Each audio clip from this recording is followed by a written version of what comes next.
Eh bien bonjour à toutes et à tous, donc c'est Dova, et on se retrouve pour une nouvelle review de SNK de la saison 3, donc cette fois-ci c'est l'épisode 4. Alors, je pense que cette review va être très rapide étant donné qu'il n'y a pas eu beaucoup d'éléments nouveaux, on va dire, dans cet épisode-là. Enfin du moins il n'y a pas eu tellement de choses, mais il n'empêche que quand même c'est un très bon épisode étant donné que pour moi c'est dans la continuité de l'épisode 3. Donc au final ça reste un épisode qui est quand même bien, il faut le regarder pour comprendre ses logiques. Donc voilà, il est quand même assez intéressant. Alors ce qui se passe, en fait on retrouve les camarades d'Annie. Je sais pas si vous vous souvenez, ouais, on les voyait dans l'épisode. Il me semble, je sais plus quel épisode, mais en tout cas on les voyait dans les épisodes de la saison 1. Voilà, et donc on les retrouve cette fois-ci dans la forêt en train de vouloir capturer Levi et l'équipe. Mais malheureusement, c'est eux qui se font capturer. Mais après, au final, ils rejoignent toute l'équipe pour les aider finalement. Bon, après, sinon, à côté, on a les gens du village en fait qui découvrent que en fait, les soi-disant meurtres du bataillon, en fait, c'était un coup monté organisé par la division centrale, justement.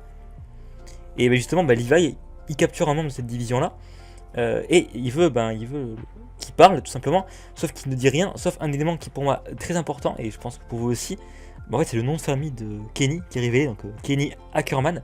Encore une fois, alors là, ça pose quand même pas mal de questions, parce qu'on se demande vraiment bah, quel lien ont les personnages, parce que là, Kenny Ackerman, on sait que Levi, maintenant il s'appelle Levi Ackerman, mais aussi Mikasa Ackerman, donc on sait vraiment pas quel lien ont ces trois personnages. D'ailleurs, ce qui m'a fait quand même réfléchir, c'est qu'on a vu justement Mikasa qui a assez paniqué, au niveau de son regard et tout, quand elle apprend que Kenny, il s'appelle Kenny Ackerman. Levi aussi, donc je sais pas trop comment ça va se passer, mais ça promet d'être vraiment intéressant.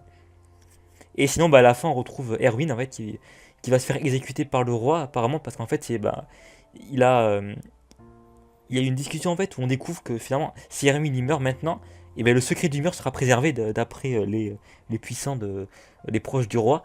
Du coup, on se pose vraiment des questions sur le secret du mur. Pourquoi il doit absolument être préservé, comment ça se fait si jamais. Pourquoi, si Erwin meurt, le secret sera préservé. Enfin voilà, pas mal de questions. Et on sait aussi qu'il y a un plan en fait de prévu, un plan avec le commandant Pixie là.